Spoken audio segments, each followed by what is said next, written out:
GM.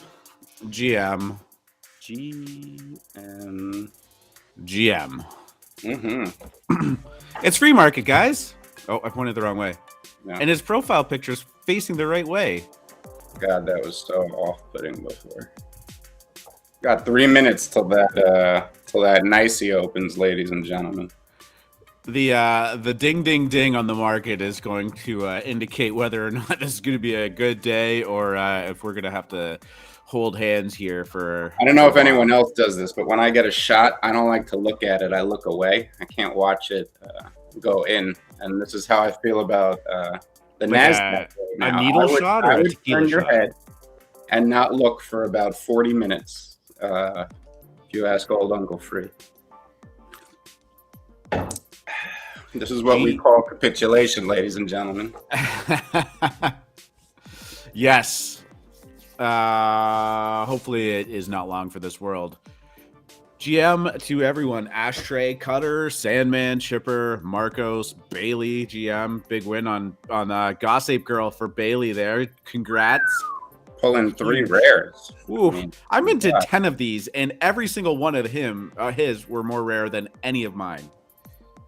That's a huge win. I went through the rarity sniffer or whatever, and I didn't even get one up, I guess, under 1,000 ranking. So it happens. It happens. The good news is that they all look good. So Mio, Grace, Hologram. Yeah, I needed to shave. It was time. It was getting gross. And the thing is, now my beard is starting to go gray. I guess that's what doing NFTs full time does to you. Man, I'm waiting for that first gray hair. You don't have any yet? No. How old are you? I'm 38. Are you really? Mm-hmm. Oh. Dox myself.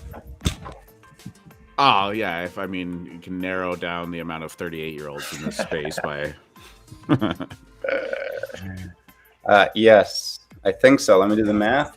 No, I'll be 38. I'm 37 and change right now. 37 and change. My birthday is this week. What? It is, yeah. Wow. Yeah, on Saturday. Wow. So's my dad's. Is it? On Saturday? 28th. Oh, yeah, mine's on the 29th. My dad, Cool Pets was thinking about my dad when they chose their mint date. They wanted to give him a nice birthday present. Yes, yeah, you're gonna give it to him. I come off as a 45-year-old. That's good. I'm trying to figure out why all the kids in these spaces are don't understand anything I'm talking about. It's time for Illidan to give us some of that back, because we've called him Scottish, Irish, South African, when in fact he is from Britain. Every time I text anybody in the Little Lemons, I just see them going, "Oh my God, it's the old again." The boomer, yeah. I thought we were close. Well, I mean, we are close to the same age. I thought I actually thought you were younger than me. GM. Yeah, throw a kid in the mix and you'll be gray before you know it. Yeah, I mean, we're both there. Oh, I've got a birthday buddy here. Cool. Markets are live now. Is that right? The bell is dinging. What do we? Ding, ding, ding, ding. Oof. Let's see them push it. You want the ugliest red candle you've ever seen right now. That would be the healthiest thing. Where did I look at that? Send me a link. We'll pull it up on stage and we'll be miserable together. Let's see. I don't know where to find Nasdaq futures on the web. I guess we could actually. Were you trading Nasdaq futures before, on the phone? Well, no, I could do Thinkorswim. I can't send you a link for my Thinkorswim. Oh, okay. All right. I get it. Oh, good. See? All right. Yeah, I'll tell you guys, I get a real capitulation feeling this one, which is a good thing if you're a bull. Let's see, I'm gonna send this to R2 right now. We'll keep an Josh got eye on on the the cool Nazis bets today. list. We Nice. talk about it a lot because there's just a lot of correlation between the Nasdaq and crypto, as it's very sensitive to rates. Okay, and short-term rates are controlled by the Fed. Long-term rates are technically controlled by the market. It gets a little complicated, but we know rates are rising in a response to inflation and stuff like that. The Down inflation is almost 2%. largely caused by these supply shocks. It's not the printing of money. The rise in M2 is not what's causing the inflation you're seeing now. The Nasdaq was down a little over 2%. The futures were in the pre-market, so we'll see if they could find a bottom here. But everything is oversold on literally every indicator now. Yeah, that's great. Yeah, and I've seen things stay oversold for a long time. So you can't just say, oh, it hit oversold, it's an automatic rebound, and vice versa. I've seen things stay overbought for a long time.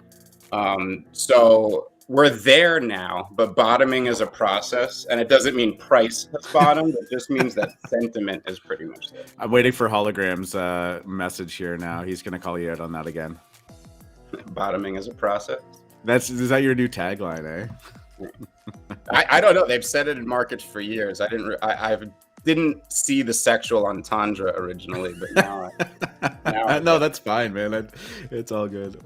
I like that they colored this chart just red too. Oh, it's based on the time horizon there. Yeah, just zoom out. That's the answer to everything. Just zoom out. Look at. And last night, people were zooming in because we had that one green can. Everyone kept zooming in. Look at the 1 minute chart. It's a god. Yeah. Zooming is definitely a good way to frame the perspective on whatever helps you sleep at night. That's for sure. But isn't this life, right? Just change your perspective on things, and you'll see. Yes, for sure. All right, let's do this. Let's do the drum roll. GM, everybody, and welcome back to the Monday, January 24th edition of the AM Morning Show, hosted live on YouTube and Twitch. I want to thank everybody from Alpha Mint tuning in here. I know we've got some new faces. Looking forward to that Gossape Girl giveaway that we're going to be doing later in the show. Make sure you stick around for that because you do have to be in the audience to be able to win. But that is going to be very exciting. It was a good weekend. I want to say it was eventful, but maybe not for all the right reasons. But here we are. We live to breathe another day, and we are back on the show. I'm very excited to be back up on stage here with you, Free Market. I forgot to do. I'm R2 Degen. This is Free Market. Hey now. Hey, yes, there we go. I got sidetracked there. How are you doing today? Well, I'm doing great. It's a rough time in markets. And this is we say trading is a journey of self. Well, meet yourself. This is him. Say hi. Yeah, this is where you get to see where you're really made, what you're really made out of. And for anybody new to cryptocurrency, buckle up. It is a rocky ride. But I can tell you this, I've been in this space for 5 years now. And I have heard crypto dead so many times. And here we are still like an incredible amount above where we were in 2017, 2018, even those all-time highs. And it's going to take a lot more than a couple of 20, 30, 40% dumps to kill crypto. I can tell you that much. And along for the ride is going to be NFTs too. Yeah. And I started buying Ethereum around $200 and something. So I certainly don't like this crash, but it feels like art blocks, right? Art blocks got frothy, but they crashed down to 10 times what I paid for them. So it's like, all right, I mean, this sucks. I'd like it to go back higher. But if you keep things in perspective and you see the underlying trend, it keeps you bullish. I think that what we're seeing right now is the death of the Ponzi, okay? Until looks, every token you've ever known and loved has essentially been a Ponzi scheme because there were no profits to be shared. This was a faith-based, attention-seeking governance token that has no intrinsic value. Looks actually redistributes profits. It's a stock. It's not a token. This is revolutionary. I think NFTs in regards to crypto are revolutionary. Why? Because it's revenue. It's an actual use case. I make JPEG, you buy JPEG. This is how business has worked for thousands of years.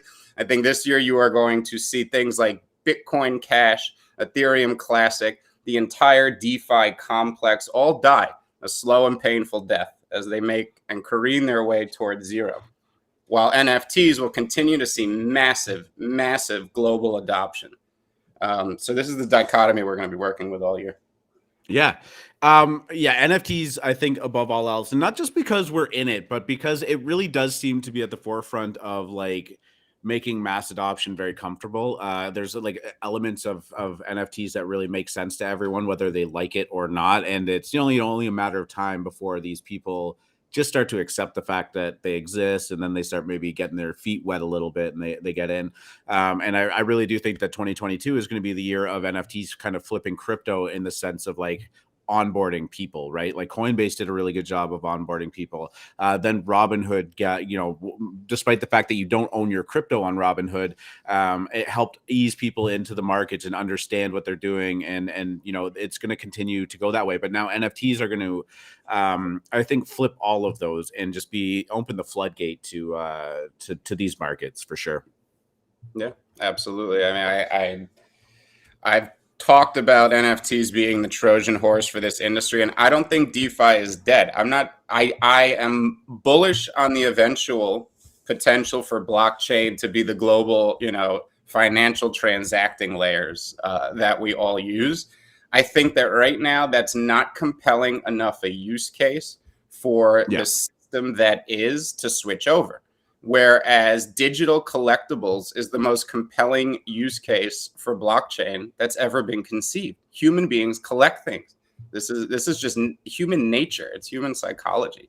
I'm very bullish on it. Yeah, no, you're 100% right. I mean, it's just you're going to have a lot harder time getting somebody that you met at a party, or, like I was at a wedding a couple of months ago, and like, people were talking to me about what I did and whatnot. And the idea of NFTs was a lot easier to explain to them than the idea of like the DeFi protocols and the risk protocols and staking and locking up supply and liquidity pools. Like those things don't and are never going to register to most people, right? Like that is just not a concept that they're ever going to participate in. And like you said, it doesn't mean that DeFi is dead. It doesn't mean that it's it's going to disappear and it doesn't have its use cases. But for the everyday average person, NFTs are it, man. Until you can just tell someone, load up this app, press this button, and send the money, as it's never going to be what brings crypto into the mainstream. I do think it's the eventual use case. It is one of the eventual use cases here. I just think it was early.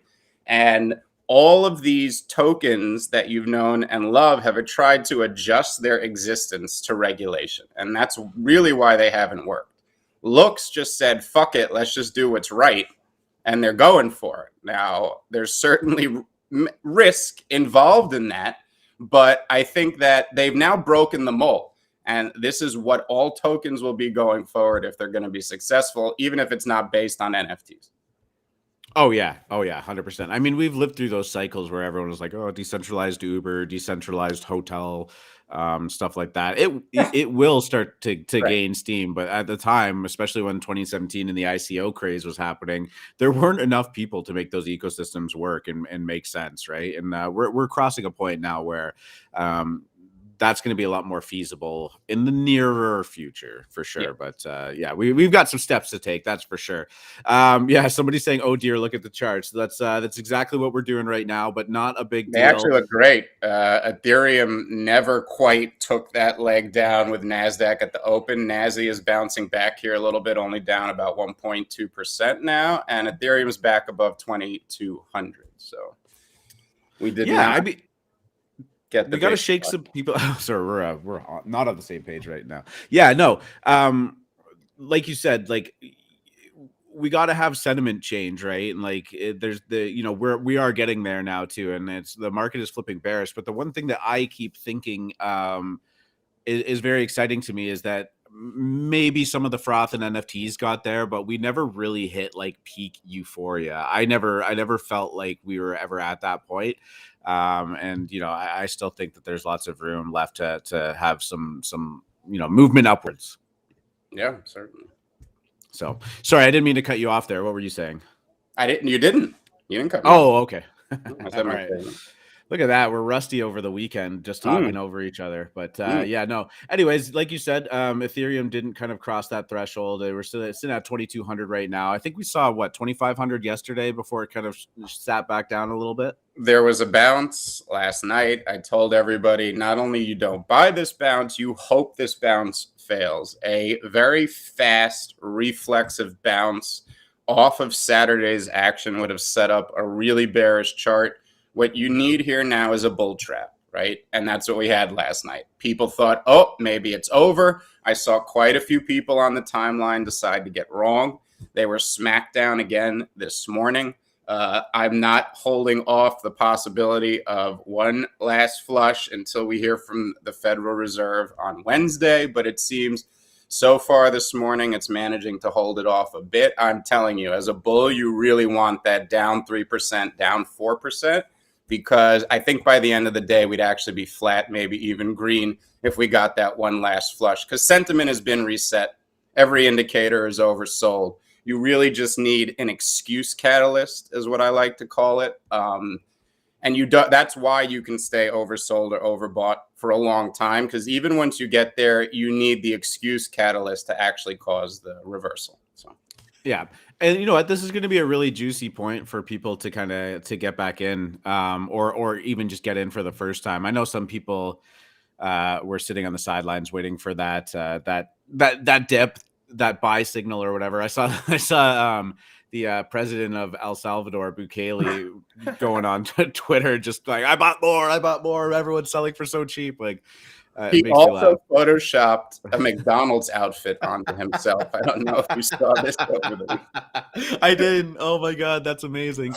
Oh man, I love it. If El Salvador goes chapter 11, that will go down in the history, but that picture will be in every history book your children ever read.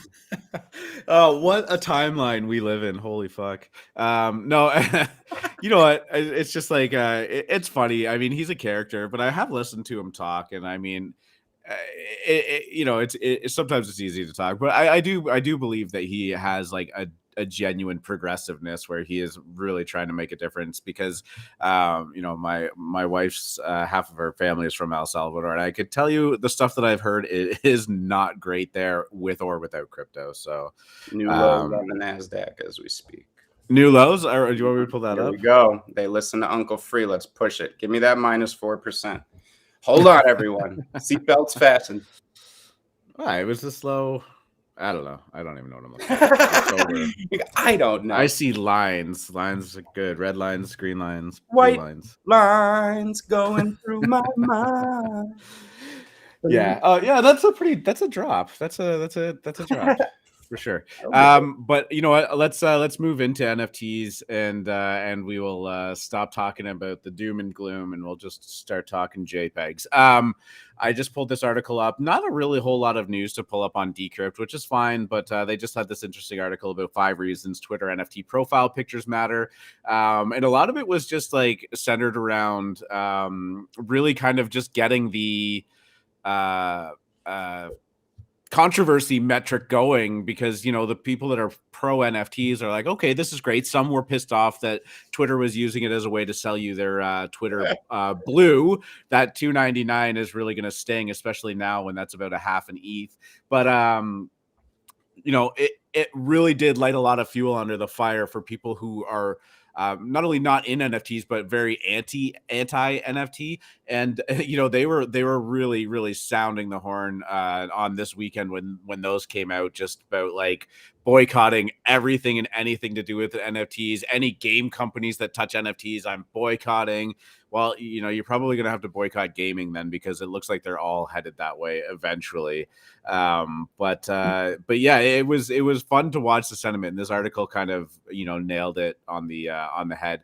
The one pertinent point was this, like, this is only particularly important to people who use their profile picture as their identity and almost like the pseudonymous profile, where like, some public entity might not appeal to them too much, so but yeah, it was a good read, and it was just a kind of a reminder that lots of people still hate NFTs, if you needed a reminder.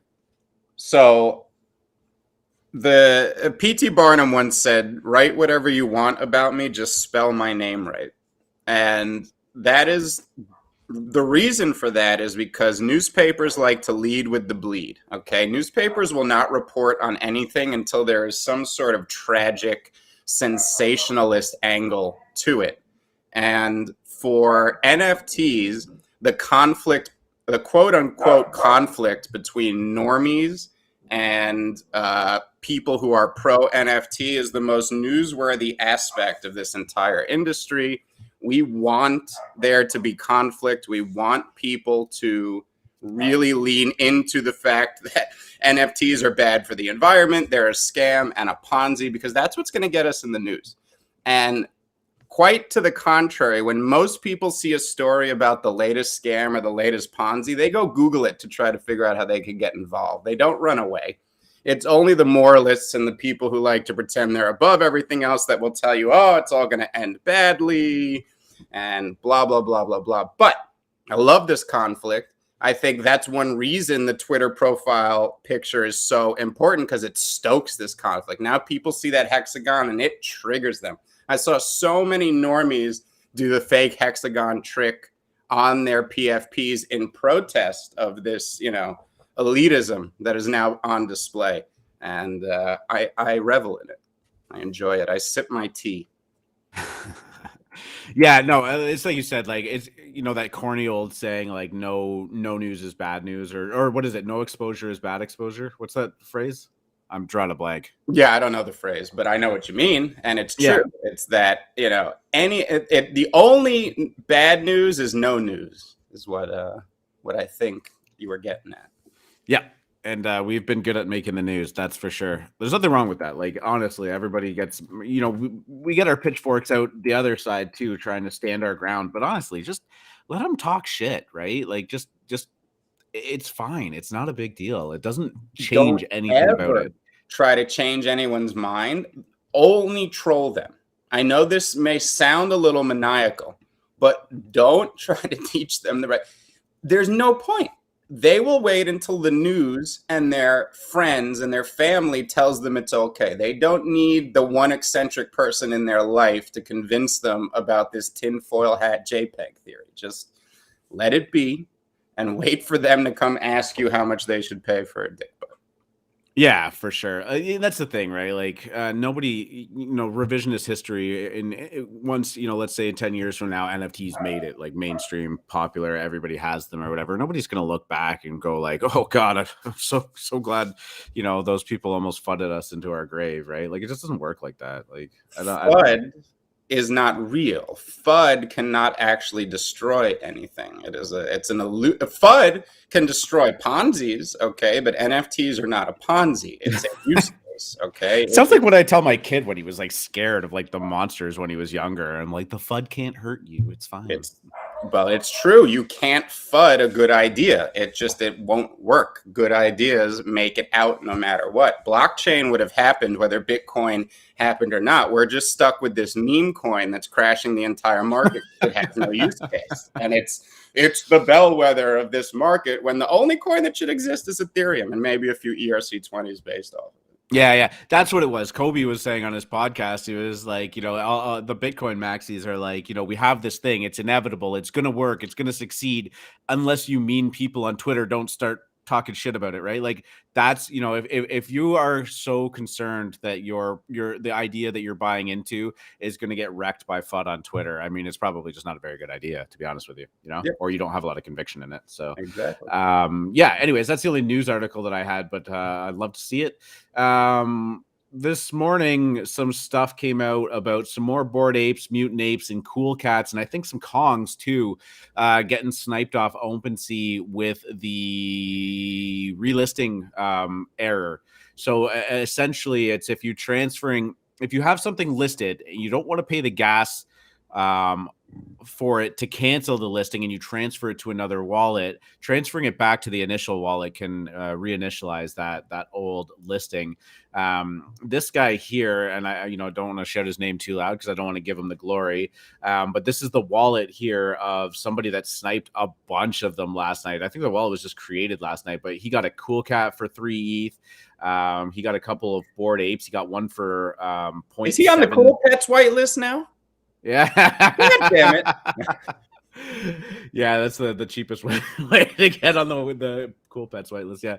I mean, he snagged this one for 0.77, 6.66 here. What did he have to push away at? 73,000? Oh yeah, well, I mean, at that point, I guess whatever. And there was a good debate going on in the Degen dojo about like why now or whatever. I mean, Lucas made a great point. The markets are red. People are feeling the pressure, and maybe it's time that some people are looking to take an exit, get into some stable coins if they think it's going to go down further. And now all of a sudden, the apes and the high priced JPEGs are coming out of the cold storage into the hot wallets. And it was kind of prime for the picking, unfortunately.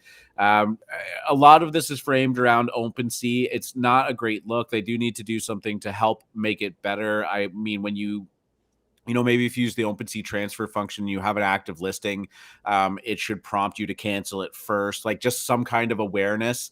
But I also got to say, like, if these Bored Ape holders, they all hang out in their Bored Ape Discord in the community. Like it's a cult, it's culture. They really need to do a good job of educating their holders as well, because this is getting really, really painful. I mean, imagine transferring your Bored Ape and getting ready to sell it for 100 ETH, and all of a sudden it just immediately gets sniped for 5. We are devastating. Two Bored Apes away from 90 ETH right now, by the way. Yeah, well, I mean, the floor last night was 5 ETH. So if you guys don't understand what's happening here, more. What is going on here? Oh, these are Mutant Apes. Sorry. Yeah. I'm like, oh my god, they're all. My bad. So there are 2 reasons that you may want to transfer something that's listed, right? One is you're sending it to your cold wallet. You decided not to sell it. You're putting it in storage. That's what these people did. The other reason is to try to avoid the fee. As we know, delisting will cost you money, right? So people try to get clever, especially if they've made multiple listings on the same item, which will cost you a lot of gas to delist, and they transfer it over to another wallet. That is one way people are getting caught here. Just pay the miners and stop trying to avoid that, because any trick you try to do on the blockchain may trick you back. So sorry, keep going. I was just to say that's what's happening here. A lot of it's coming from cold storage, but people also did that trick to avoid paying the gas fee. So be careful. Yeah, for sure. I mean, the one story that kind of popped up that is was kind of sad. I mean, this guy had bought it really, really early and had it listed for 6.6 ETH like 7 months ago, and then transferred it. And like, sure, honest mistake that like he'd probably forgot about it, and maybe at the time the gas was a large portion of his liquidity, as he said, or whatever. But I just pulled up a thing, orders.rarible.com. If you go there and connect your wallet to it and check it all, you can see all of the listings that are still active. If you have anything that's of like a substantial amount of value that you're transferring around to your wallets, just go to this site and check it first. It'll be worth the small amount of time it takes will be worth any kind of financial hardship that you could be put in from this bug. And like I said, this is one of the unfortunate functions of the blockchain and how it works. Like it's not all just cut in stone. Like you can't just assume that the order is canceled because it's transferred. It's still placed on the chain, as far as I know. But yeah, just take the time and do this. Like this should be a whole channel dedicated on the Bored Apes page or the Kongz page or anything like that, right? So just take the time. It's that extra 5 minutes will be worth the couple $100,000 that you stand to lose. But it was really Yeah, quite unfortunate. There was a lot of this going down last night, and one person in particular capitalized on it, unfortunately. So yeah, that's where we're at. But just take your time, check it on orders.rarible.com, and be a good degen. Degen responsibly.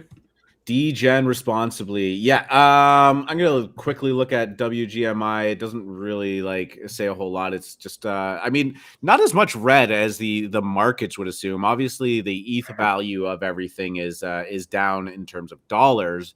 But it's not all doom and gloom in NFTs. Honestly, a lot of the projects that AlphaMint holds, they seem to have found some pretty stable footing and some nice solid little floors that they're hanging out at. So, if you were planning on converting to USD anytime soon, it's going to sting a little bit. But if you're just, if your game plan is to long hold or even medium term hold, you're fine, really. So when Kevin Hart decides to buy a board, I forgot about that. Yes. Cool. Which he did over the weekend via MoonPay. And I'm sure he was, everyone loves to point out that MoonPay is probably buying these for them. Yes, these stars would be compensated for promotion anyway. I don't think they don't want the Bored Ape. I don't think the Bored Ape is being forced down their throat so that they can collect a paycheck, right? I mean, a lot of people are framing it this way. I understand this sentiment. We're suspicious of all rich people in Hollywood. The lizard people are out to get us. Shout out to them.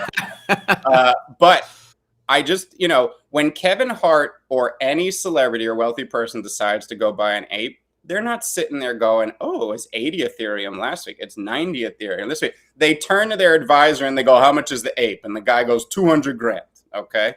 And if that was less than it was a few weeks ago, these people are more compelled to buy. Okay. And that's what's happening right now. It's one reason the ape floor continues to rise as USD gets cheaper. While I am a big opponent of the idea that the ETH price and nominal dollar value is very important for small and medium collections, I do believe for large purchases like Bored Apes and Punks, which are being bought by people who are wealthy in fiat now, not Ethereum, the US dollar price matters. And right now, Bored Apes and Punks are very attractive to wealthy people. So I am thinking that the Bored Ape floor is going to be hitting 125 going into the Super Bowl on Sunday.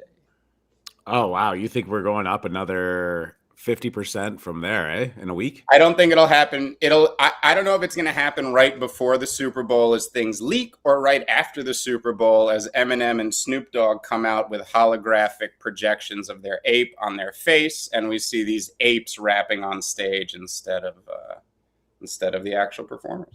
Yeah, there is something lined up there. I mean, especially because it's sponsored by Pepsi, and we all know that they're in the NFT space too, right? Like, there's the stars are aligning metaphorically and literally on this one. I think what was you saw the preview for it, right? Like, I was fucking hyped after that. It didn't even mention an NFT in it, and I was like, oh yeah, it's going down, baby. Mm-hmm. And yeah, I think that it right in our generation's sweet spot with all the acts that they're getting today. I don't think there'll be any complaining. There's usually a lot of complaining around the halftime show. No complaints this year. No, I mean, I think all of those artists have kind of like moved into a certain historical echelon too. So it's like Snoop, Eminem, Dr. Dre, Mary J. Blige, and Kendrick Lamar. Was there one other one? I can't remember.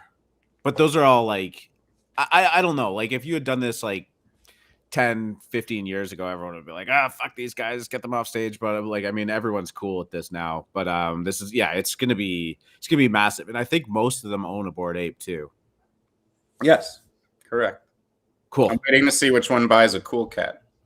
I think the next big celebrity buy is going to be a cool cat. Yeah, you think that's the next celebrity trend? Yeah, I mean, apes are going to keep moving, but I think somebody very famous is going to cop one of the cool cats, and it's going to send those up to 20 ETH quite promptly. Cool, yeah.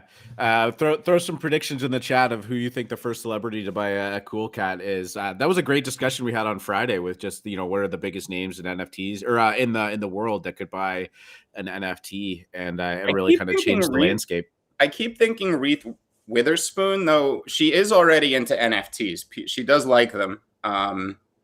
And woo, boy, that's an island bottom right there. I'll tell you, as a trade, I'm just looking at the Nasdaq right now. We're still going down. That is a compelling candle. No, it's printed what's known in Marabushi discipline as a doji candle, which is basically a candle where it opens, it goes down, and then it goes up, and then it comes back to the middle. So you basically have a wick on top and a wick on the bottom. So that's a really interesting doji right there.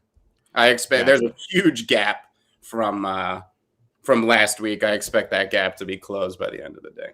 Just tell me it's going up. Actually, Shubs pointed out in chat that there's some speculation that a cool cat has been bought for Elton John.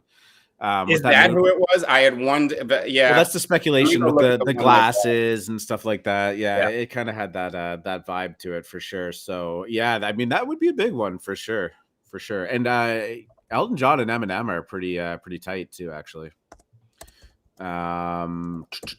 Yeah, so that's gonna be exciting to watch. I think everybody kind of settled on the fact that maybe Barack Obama buying an NFT would be the biggest one on Friday too. Right. That would be huge for sure. Let's talk about some stuff that went down on the weekend. CryptoBatz revealed it was sitting at about a 2 ETH floor the last time we spoke. It has since come down a little bit, but not too much. It's a 1.125 right now, roughly thereabouts, and there's still quite a bit of volume on them. But how did you feel about the reveal? What there were some pretty big sales going down. I can check the highest last sale, but I'm pretty sure it was over 20 ETH. There was a 21 ETH bat that sold yesterday, and I always like to kind of tap into my je ne sais quoi. I feel like I can look at these images and say, oh, that's worth, you can see when something's worth. I was shocked that this bat sold for 20 ETH, and I think these look great. I just, with this project at 1.3 would not surprise me if it started off at 0.2, I guess. Their pricing was really bad on the launch. I think the art is really good, and their roadmap is actually quite compelling, given that you can bite one of your blue chip NFTs, and I don't know if it turns the one you own or creates another one into this mashup of bats and blue chip NFTs. It's a very cool concept. I just think that the launch was poorly planned, because anybody that full sent that Dutch auction is sitting with a 0.6 loss right now, or unrealized loss, I should say. Yeah, the pricing was a little bit off, but I mean, hey, they minted out, and they are well funded now. So hopefully, I hope they do great things with that money. Yeah, exactly. That's the thing, right? If you got a lot of funding, you have some wiggle room to actually do some important stuff, and hopefully that's the angle that they're going to take. Looking at the highest last sales, 7 were about 20 ETH or over. I mean, when I say about 20, 19.7. Wow. So some big purchases there. There was an Alien Friends one that looks really good. Looks like there's the Broadcasters or something. Remember that? Right. Yep, I remember them. There's a similar one coming out like that now. What's it called? Orcs just got everybody whitelist. I lost it. Yeah, you have to check it out. But yeah, this is pretty good. So I mean, I think it's safe to say that for the short term, the CryptoBatz saga is probably over. But I'm going to be watching for when people start to try out that bite function. Once it is functional, if it isn't already, and seeing what pops out. Yep. I'm not in the Discord, and I'm curious as to what their next roadmap item is. I don't know how much of this is like an organic community that does spaces regularly versus celebrities buying the Ozzy Osbourne NFT. That would make sense to me. And I want to say, we've said from the beginning, this doesn't reek as a cash grab. I think this is a well thought out and cared for project, and I think they could do some cool things. I'm waiting to see. I wish I had been in that pre-sale. They certainly got a good deal. Yes, very much so. It was an absolute cook if you were on the pre-sale list there. Yeah, Chapter 3 is the next part of their roadmap, and it's biting utility begins for all CryptoBat holders to create mutant bats. So be out on the lookout for that, and I'm excited to see what pops out at the very least. Art's fabulous. I love the art, though. We always say, and who knows how much it'll matter. I don't think they're very PFPable. Maybe if you zoomed in on the bat's face or whatever, but full body bat and a PFP, too tiny. I don't know. Maybe I'm crazy. Yeah, so keep on the lookout for CryptoBatz. I'm sure it's not the last time we will be talking about them. A mint that was, I guess, frustrating last night. Didn't really end up doing a whole lot, but I know you spent a while trying to get one because you were a big fan of the Astro Boy drop for the fragments of Tezuka Osamu. The generative art where they took a whole bunch of like the old style comic strips and kind of mashed them up into a square, piece of art. I thought the Astro Boys looked fantastic. I know that you bought a couple of them. And while this next project that they kind of added into the collection might not be as well known, I think that they actually look pretty good too. They look absolutely fabulous. Phoenix is the name of the comic, which I am not particularly familiar with, but you see the art and it obviously you go, oh, I've seen that somewhere. I don't think it's quite as iconic as Astro Boy, and man, did they fry my brain last night and it was like this the first time. If you had tried to get the Astro Boy NFTs, you basically had to spam their mint button until it worked. You'd keep getting an error message, but it was like times 10 last night. I'm happy a lot of Alpha Mint members were able to get through, and you're comfortably sitting on a 2x right now. And I'm very, very bullish on these fragments of Tezuka Osamu. I kept buying the Astro Boy ones. I have 12 now, 11 or 12. I don't remember. I stopped keeping count. But the iconography of Astro Boy is as classic as it gets. The one of one that they made actually sold for 120 ETH. Back when ETH was like $4,000. So yeah, just have it pulled up actually. Yeah, exactly. So this was a very, very sought after one of one. Yet I feel like the generative pieces have been left a little bit, though their value will be recognized eventually. I think it's just about whales finding it, and I'm still very bullish on all the fragments. Especially they're small. They're only 800 by 800. So you need to get a lot of them if you're going to print them out into like a nice poster for the wall, which I'm planning on doing. It was my goal from the beginning. So they would look great as a piece of art hanging on the wall. Absolutely. But man, like when you would hit the mint button, right, it would spin the circle and then the error turned the whole screen black. And this would happen in like half a second. So you would go from a bright to black, and like it was literally giving me a seizure in my brain. This was very frustrating. Fragments of Tezuka. Please do any other method, raffle, anything. It's just very difficult to mint these things from the site. Yeah, I didn't take part in it, but Astro Boy was quite a cook, even if you were looking for short-term action back then. If I recall correctly, it got up to almost an ETH. Is that right? 0.9, yeah. 0.9, yeah. And then so this one didn't quite have the same effect, but well, I would say shame on you, all that stuff. Fool me twice, shame on me. Everyone saw the action the first time, and history doesn't repeat in that sense, so it was never going to reach that level. But again, I told these will never fall below mint price. That's how important they are. So if you buy it at mint, you're assured at the very least you can get your money back if you need it. Yeah, definitely. I was just gonna say, I even just looking at these, I would have just assumed like this is a long hold. This is something you're gonna want to throw in your vault and open it up 5 years later to find out that it's just done incredibly well. It doesn't quite have the same hype cycle kind of feel that you would get out of a profile picture where everyone's throwing it in their profile and you want to be a part of that movement. And we saw it with lemons where everybody in the Alpha Mint Discord had a lemon profile. They changed their name. Like that, you were never going to get that with with these. But from a historic standpoint, from like a pure art standpoint, and some, you know, exposure to that classic anime and manga, this is a good hold for sure. There's tons and tons and tons of fans of it, as we talked about last week. You know, anime is a definite force, and people spend a lot of money on that hobby, collecting stuff. And, you know, once NFTs get to that point where everybody's kind of participating in them, this is the kind of thing that's really going to catch some steam. I think that's my personal take, and I'm assuming that's one of the reasons why, other than you just like them, that you've been buying these.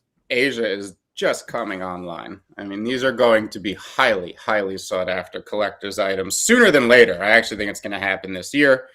We are down 3% on the Nasdaq now. We just hit new lows. Here it comes. 1 more percent, and I think it's all in time. Yeah, you think that one more, like, you will hit that 4%, and we 4% down, and you mortgage the house and buy it all. Please say no, NFA. Please say NFA. NFA. No. Yeah, I think it should be assumed that anything we talk about on this show, I mean, I guess you can't say assume, but yeah.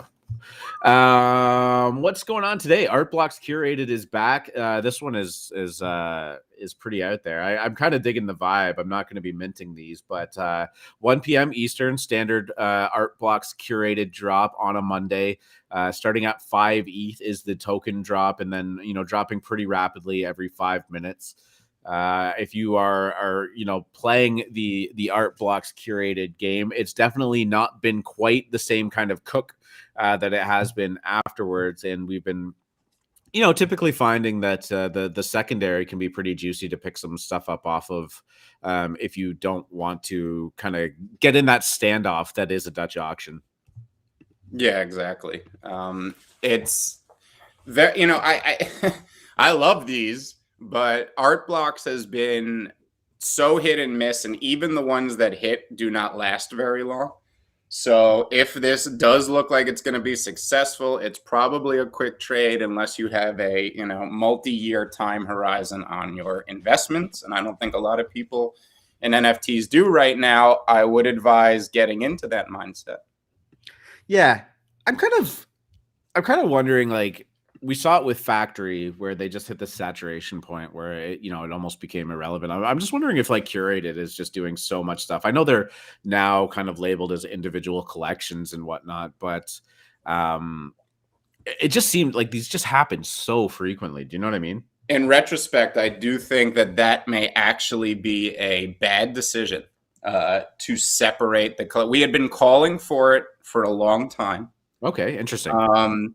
But I actually now think that it would have been, if you could have made the search functionality that somebody typed in Fidenza and it brought up that part of Art Blocks Curated, sure.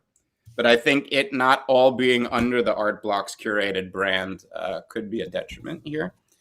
At the same time, I also think that people are just too bearish on Art Blocks. And I think it's very similar to, and I've made this analogy before, where Netflix was when they announced streaming. This is a very forward-looking company. They are seeing what it's going to be in the future, and I don't think there's too much supply for that. I think there's too much supply for the current market. Yeah. I mean, I don't know what the answer is. It's an interesting take, and I totally understand what you're saying. I always kind of go back to that, like,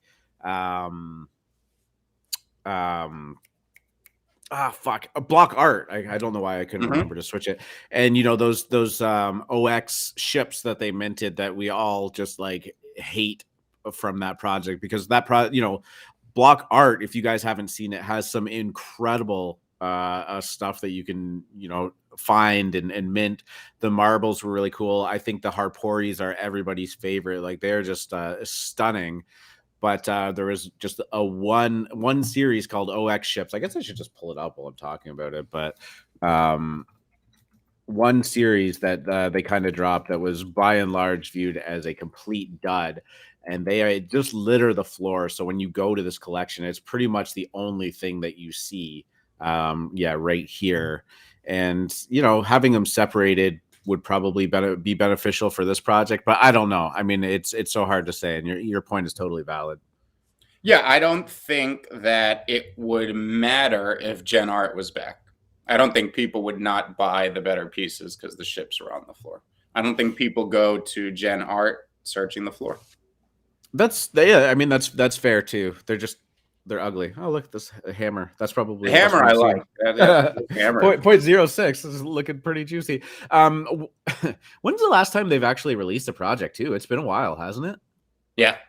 We used to be all over these because you could actually, make your own. You could scroll through, choose the block that you want to generate the art from, and then it gives you some parameters, the colors, the speed at which things move, or the length of things and whatnot. And it was actually quite fun to create some of these and see what you got. And one of the cool things about block art is that the person who mints the art actually gets a portion of the royalties if that one is sold as well, which I think is just such a cool concept, especially when you are playing part in the creation of the art. Yeah, Adrian Leb, who is the creator of block art, he put out a nice statement at the beginning of the year talking about, block art, the crazy run that they had in the summer, generative art in general, and the fact that he's not going anywhere. Builders are still building. And, I commend it. I love block art.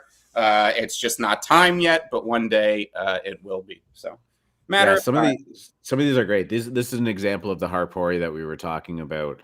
Like this was fully customized by somebody made them, but when you look through the actual collection, there are just some absolute bangers in this. And honestly, when you get to the really, really quality ones, up there with any kind of Fidenza or Wavelength for sure. Yep. So NFT goals, I missed it. Did something happen with HAPEBeast over the weekend? I didn't know if anything new had happened there. You asked if we talked about it. Let us know if you have news. I do have it queued up as just a check-in and see what's going on. The reveal has not happened yet. If somebody wants to give me a heads up, because I am not in the Discord and I'm not following it super closely, when the reveal is supposed to be, that would be great, because I really want to know what's going to happen with this. I did see yesterday at some point it was up to a 8.5 ETH floor, came back down to about 7.5 right now, which is, I mean, still incredible. Almost 20,000 ETH in volume traded. So the volume is slowing down. I think for the most part, people have probably decided that they've, taken their stake in it. And with the lack of volatility, people are probably going to be holding for the reveal. I also did see that Neymar Jr., who we talked about last week from buying a Bored Ape ? Excuse me, apparently bought a Ape Prime.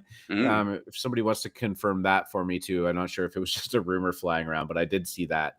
But yeah, Illidan saying plot twist, they never reveal. I don't know. How long was it? Up a cool 0.19 over the weekend, it looks like. Yeah, a big swing trade there. Mecca took what, 2 weeks to reveal? I think it was something like that. It was a joke. They kept kicking the can down the road. Yeah. Well, hey, I mean, let's see what happens with this. Everyone was joking that it's Mecca 2.0, and we'll see what happens. Oh no, I'm sure it'll reveal and go above 10 ETH. That seems completely logical. Well, I mean, sometimes putting logic into an irrational market can hurt. But yeah, so HAPEBeast. So if NFT goals, if you got any other color you want to add in there, we can go back to it during the Q&A session. But that is our check-in there. Other mints going on today.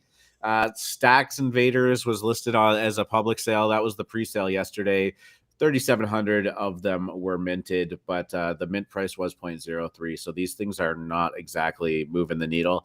And this is one of the things that I would say can be tricky about doing instant reveal when you've got the pre-sale and then the public sale is a bit delayed. If they are underwhelming, it really can take the wind out of the sails. I think that's kind of what we're seeing right now. I don't have a ton of information on this as I didn't participate, but I did just see that it is minting the rest of them today. Did you look at these? Someone mention it briefly. I don't have much color on them. Is there a roadmap here?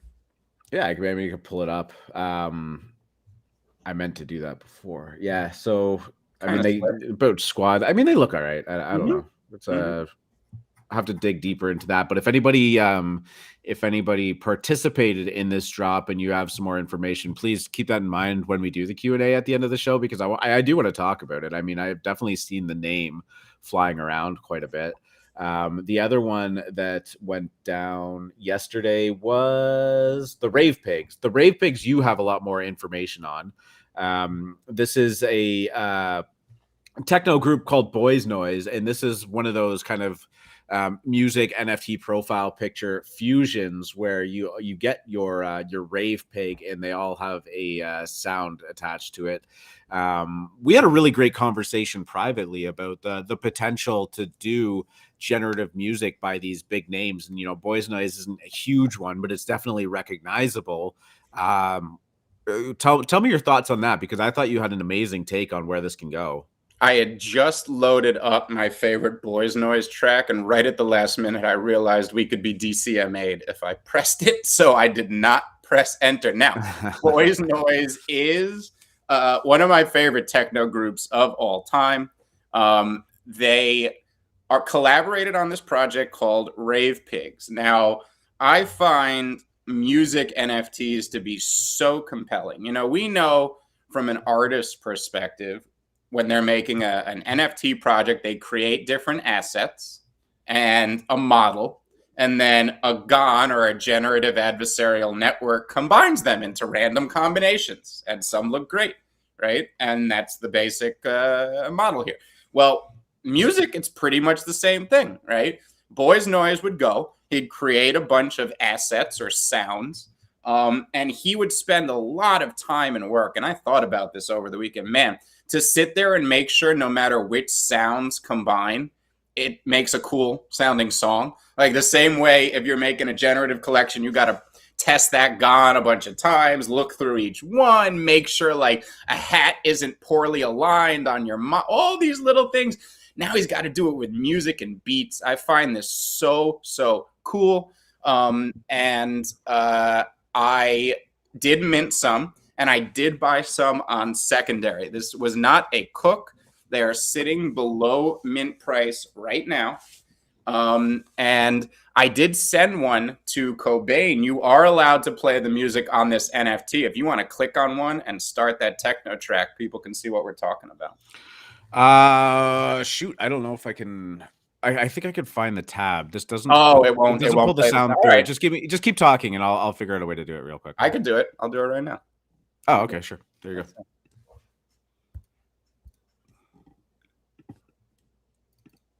So this is one that you own. Yeah.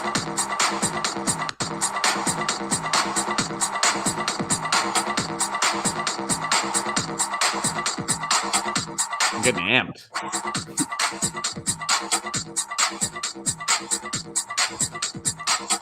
So they're about 14 seconds, and it samples like that. Now, theoretically, you could buy a few of these pigs and try to blend the samples and create a song. They had teased a little bit of that going on, but it's cool. They're very varied. I mean, I played you just one. They do not all sound, some do, of course, but they don't all sound similar, greatly varied. And I think that music NFTs aren't there yet. This is a very, very early example of the direction they're going. But let's say that somebody like Calvin Harris decided to do something similar to this, okay? And he made, this is a 6,666 collection. He creates all these samples. Now we have 6,666 slightly different songs. Maybe one of them is actually a banger. Maybe one of them is so good it gets picked up by Billboard and played by every radio. Well, who owns that NFT? The person who bought it. What are the ramifications of that? I think there's so much possibility and fun a musician can have conceiving these type of things. We thought about some great utility for musicians just in the last couple of weeks, and I do think this year is going to be huge in this respect. I think you're going to see a lot of projects like this from a lot of famous people, and we're just scratching the surface of what's possible with the technology. Yeah, I mean, the great thing about music is when you use like the time signatures and the structures or whatever, you can kind of by virtue just get them to line up properly. So if you make a whole bunch of different like melodies, different chord progressions. Actually, I pulled up this ocarina that was kind of in the same vein, although it didn't have a picture attached to it, where it was just like generative music. And I apologize because I can't play it, but it is really cool because some of them are noticeably better than others. And like you said, if it was a big name like a Calvin Harris or like a Nero or these electronic or even like a rap artist could do this. I mean, they could come up with like a different hook. They could have a bunch of different verses and stuff like that, and different beats, different samples and stuff like that. You could try and mash those all together. Obviously, it would take somebody incredibly talented to kind of finesse it so that it was all lined up and coded properly or whatnot. But like as you said, I mean, there really is potential that like of a 7,000 or a 10,000 song drop from one of these people, that a couple of them are just like massive hits. I think it's fucking brilliant, and I think that you could really do this even as a smaller artist too. I think that like to really kind of fund your career and get that going, and have some people kind of participate in the creation of the music with you. Or I'm actually now even thinking like the way that block art works, right? Where you have some parameters, you have the block generation, and you can kind of tinker with stuff to make a different sound. That would be really amazing as well. Yeah, exactly. And I think when music NFTs were first coming onto the scene last year, it was a very simple concept, and people were like, all right, that could be, like minting an album so that you could buy the album. Is like, okay. I mean, it's nice. You technically have ownership of the album, but we're talking about major innovation that could happen, both using these GONs, but also just the example of the tickets we gave last week, where Gary V has a restaurant and you own a membership pass and you could rent that out to other people who want to eat in that restaurant. Well, as a band, your most valuable resource that you have is access, right? So you can sell access, whether it's the first front row of your concert, and then people can own that NFT and trade it or rent it to other people who want to see it. And now it's constant income for both the band and the person who bought the NFT. So music NFTs are just starting. And I think when we look back, maybe in 6 months, a year, or 2 years, something like Rave Pigs is going to be considered a groundbreaking. Yeah, could be. So I'm assuming you're going to be holding on to yours. I am. I'm still shopping that. It's not as quick as shopping for just a JPEG because you play each sample. It's true. Right. Yeah. So it's a little more tedious in that sense, but maybe that's the opportunity there because it is below mint. People didn't seem very excited about it. And I just think it's a blind spot for most people.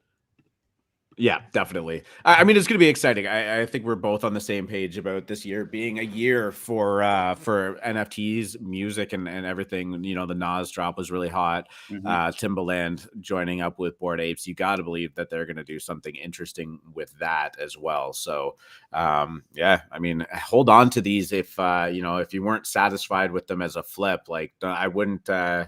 I wouldn't peel them off unless you desperately need them, because it isn't nothing, that's for sure. So Cobain has the rares up there right now. That first row you're seeing right there, that's my favorite trait. I don't have one yet, but that's the Daft Punk helmet.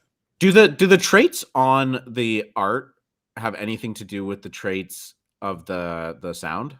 I haven't noticed that. That would be cool. It would. It would. Yeah. I even wondered in my head, like, are those tracks more Daft Punky? I don't know, but I don't know.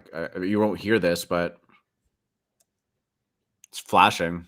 Mm-hmm. I'm having a rave in my head right now. I do love that one. That's not very Daft Punk trait, and it is cool. Some of the backgrounds are solid and do nothing, and some get really ravey, as we just said. So yeah, that one was like pure trance. Like I was just about to pop some Molly or something live on stream. All right, yeah, let's move on to Gossape Girl. I think that this was probably the best mint that happened yesterday. If I'm not right about that, please correct me. But this was a project that Free Market and I and Alpha Mint had been advising on, and I promise you, we're not talking about it because we want to continue to push it on you or anything, but we did kind of partner up with them because we were really excited about what they were doing, and thought that they were kind of hitting some important ideas here with a derivative project, but one that is like, pretty meticulously cared for. So they went through their minting process yesterday. Their pre-sale was only an hour long. It was at 9 a.m. Eastern. It started off at, it was minting for 0.03. After that, at 10 a.m. Eastern, they went live for 0.05 or 0.049, and they flew off the shelf. They minted out in, I think, just under 8 minutes, which is absolutely incredible, and we're really, really happy for the team.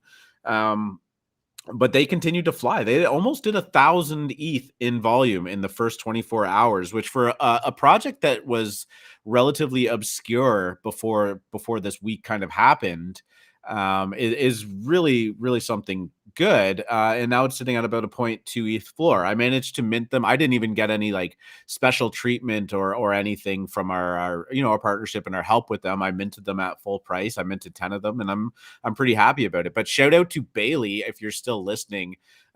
He minted 3, and he dinged 2 laser eyes and then another one. I think it was like the mecha head or something, that were all rare traits. So huge win for Bailey. But man, these were impressive. We often talk about, looking at the floor. You click on the buy now and see how they all look. And there was some really, really great variety into it. And in Alpha Mint, I saw a lot of people sharing theirs. On Twitter, I saw a ton of people sharing theirs, and like people were really excited to even just share the common ones. So I mean, what's your kind of retrospect on this project now? My take is that people want their avatars to be good looking, not hideous things that fell out of the ugly tree and hit every stick on the way down. So I think that they nailed this in that respect, is that they're good looking. People want these as their PFPs. I saw quite a few ladies yesterday going, man, these look so good. This is what I want to rock. It's because they're fashionable. People want to be fashionable. That's what you got here. I was so impressed on this team's execution. Shout out to Yned, shout out to Zay, and everybody else on the team. So well done. And I want to say right now, I am going to set up our giveaway for a Gossape. I don't know what number it was. Cobain number 14. Okay, Gossape number 14. We are going to put up for raffle. Now, I am going to create a raffle in the general area of our Discord, the Alpha Mint Discord. So I'm going to post the link to that at the bottom. So you're going to go to discord.gg/alphamint. This is free to join. It's free to be in there in the area. So continue. Yes, and I am going to create a raffle in the raffles channel. It is going to be a pretty quick giveaway. It's going to last about 20 minutes. So I think we should do it shorter than that. Even shorter. We're going to do 10 minutes, people. 10 minutes. This is going to be a quick flash giveaway. And all you have to do is go in there, smash the emoji, and then be in the audience. If we call you out and you're not in the audience, you don't win. So go in there and smash the emoji. And that contest will be up in a few minutes. Cobain is going to talk while I do that, as my brain doesn't have the capacity to do both at the same time. Yeah, that's fine. I can't do 2 things at the same time either. So I got your back on that one, man.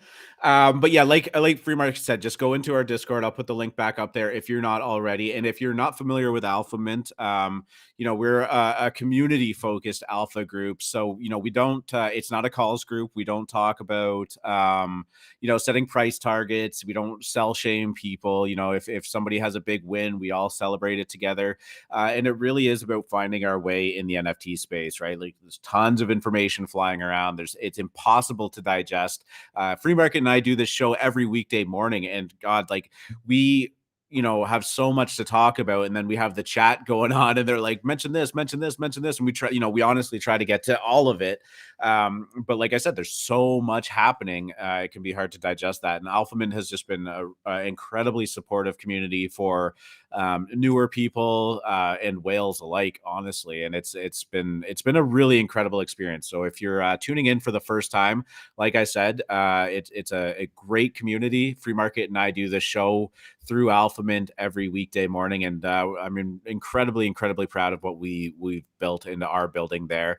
And this is a Discord group founded by Scott, NVO, and Dripcall, who are probably in the audience right now too. So the link doesn't work. Just hold on. We shall post you a new link for AlphaMint. Everyone will get in there. The giveaway is live. I did just post it, so go check it out.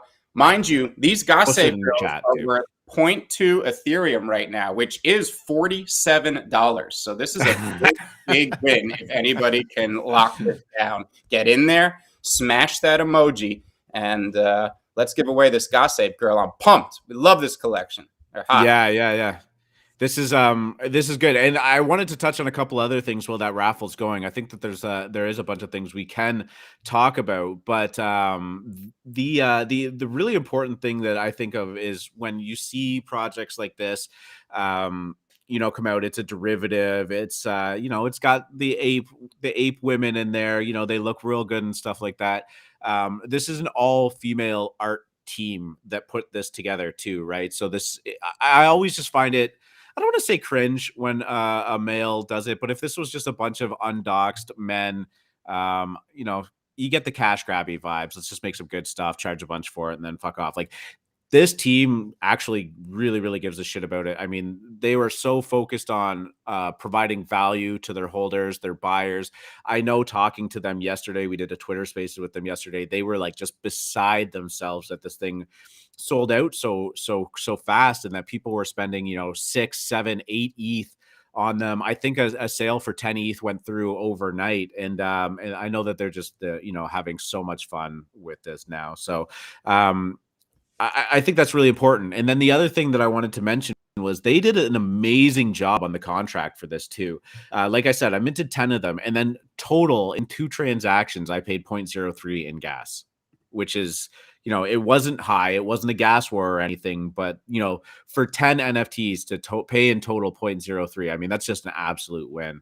Azuki and Gossape girls broke the mold with their contracts these last 2 weeks. I believe devs will be studying these for millennia to come. I don't know how they optimized so well, but like Cobain said, the gas on these was negligible. It literally was the best gas I had ever minted from a contract. I would almost say the even more impressive part was what MetaMask quoted me. Even the MetaMask quote was correct. Like, normally, even in the gas optimized contracts, it quotes you like 10 times what it's going to charge you, and you just have to have the faith watching the other transactions. And it was like, wow, it quoted me like it was like I thought I was on Polygon for a second. Maybe that was just a function of ETH being down 99%. We only paid 20 cents in gas. That's perfect. Damn that Gossape girl. Look, get them off the screen. It's too early in the morning. So actually, I did forget to pull this up. This is the one that we are giving away. This is Gossape Girl number 14. I wasn't going to enter before. I'm entering now. Everyone, don't enter. No, enter. I'm kidding. Yeah, I mean, let's check in. You got the raffles going. We have raffles going right now. 53 people are watching, 54 entrants, so this is good. There's only one person that's not going to be eligible to win. I'm not sure who that is. It's probably Rajesh, but yeah, so that's really exciting. We got 6 minutes left to go on this one, and yeah, it's been a lot of fun. It was really a lot of fun to get to know the team, a lot of fun to interview them. We did a couple of Twitter Spaces with them. I really do think that there's a bright future ahead of them. And the people that came up on stage with us on the Twitter Spaces, I mean, they were just raving about them. I mean, Arnold Palmer, 2.2 million followers. The guy couldn't buy enough. He has 600 Kong VXs here. He's aping these. Who blames him? Bored Ape Yacht Club. You know how many Bored Apes I saw aping them? Female celebrities. This collection, it ain't fugazi. This collection, it has smoke. There's something here.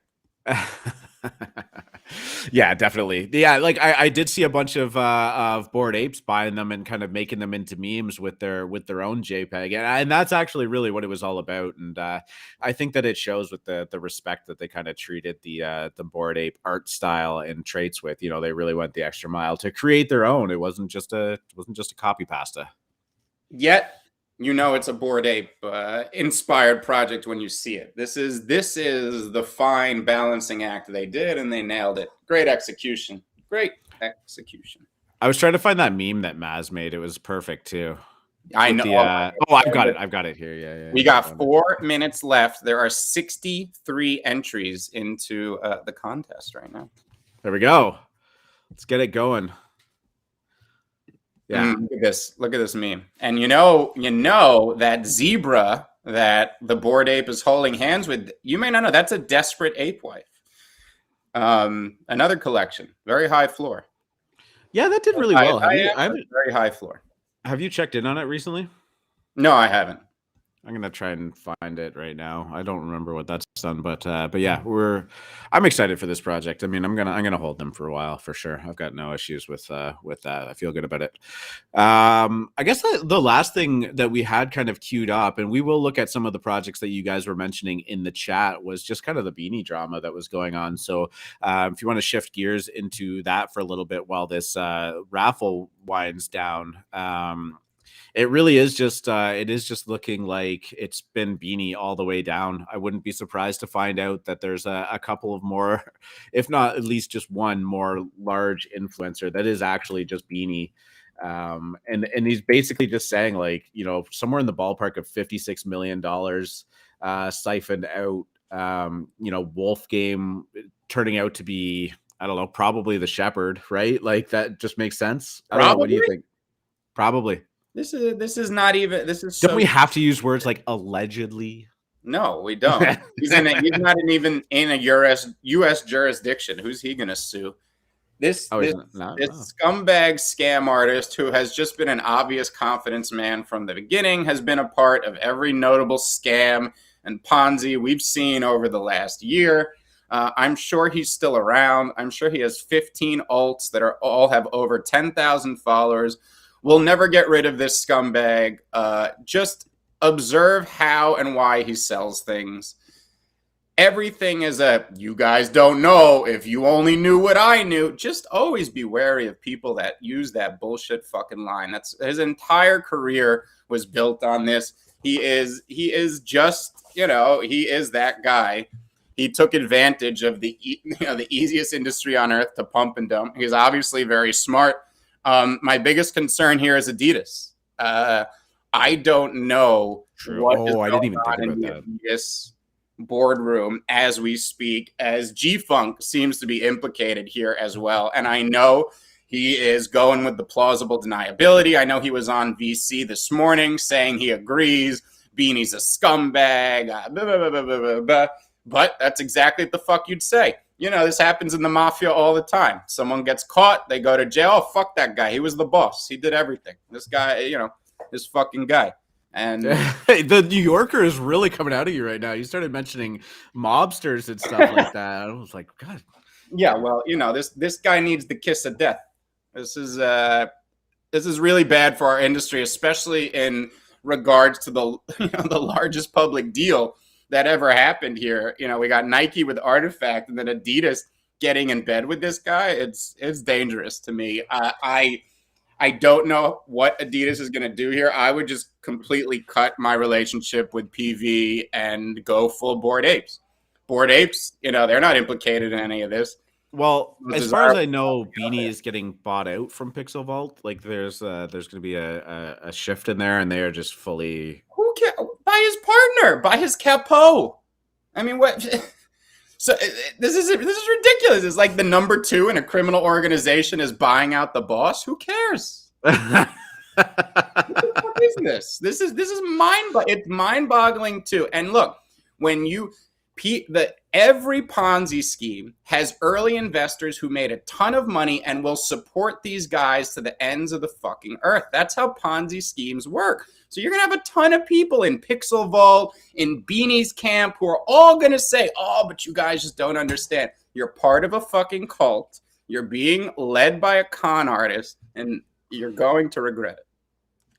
Well, on the end of that rant, I mean, your timing was perfect. The giveaway just ended for Gossip Girl. Like, that was the mic drop moment, and we'll just go right back into the giveaway. Congratulations to Jash Jash. Jash is the winner of this very nice looking Gossape Girl number 14. Pull that back up on the screen.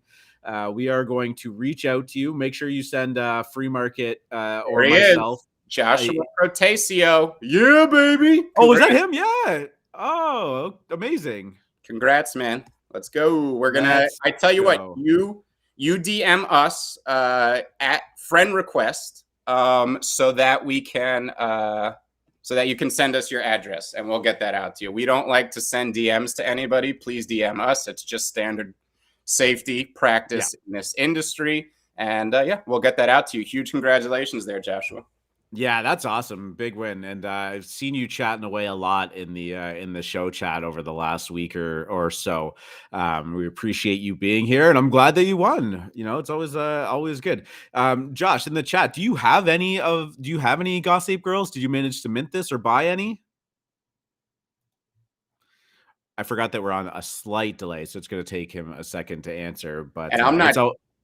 I don't know if he is, but he is part of the criminal gang. So gang, shout out. Saw that, yeah. We all criminals. So that's family right there.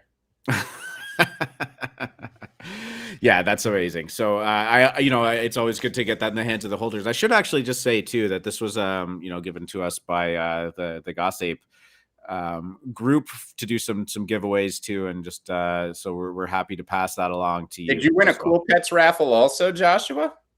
Are you just cleaning up in these NFT raffles? Yeah, we go on streaks sometimes. Maybe the other. Maybe Josh is just actually like a beanie, right? Like he just has 50 accounts. There's like 58 people watching and 57 of them are just Josh. I'll tell you, I did not recognize 3 of those accounts that won our Cool Pet spots the other day. I said, welcome to Alpha Mint. Yes. Oh yeah, that's right. Yeah. Like, nice. I'm still trying to get my Cool Pets spot. Unsuccessfully. I'm starting to actually feel FOMO. Shout out to Bex and the Cool Cats team. We love you. Yes, yeah, absolutely. So yeah, again, congratulations, Josh. That was a lot of fun, and we are excited to get that in your hands. And I just saw that you have not minted one. You were saving some liquidity for Cool Pet, so it should be just a nice little treat. And we'll see where this project takes us. So Cambo, if you are in our general, I am going to put start here. That is where you should start to learn how to get involved with Alpha Mint. Go to that channel, and all will be clear to you. Yeah, definitely. I mean, again, Free Market and I both, work for Alpha Mint and work with, them, and we were trying to build something really special. So believe me when I say, like, this isn't just a sales pitch. It is an incredible community, and our members have had some amazing wins. Here's a question for you, R2. How many people left the live broadcast after we announced the winner? None. It went up.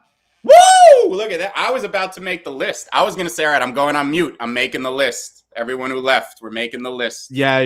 Get them on the. No, yeah.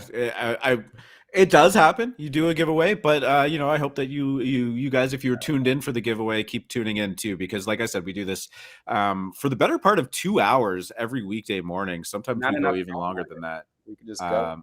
What's that? I said it's not enough time either. We could just go. Give me oh my God, yeah. Free Market, like half the time we just call each other after the show and just keep talking.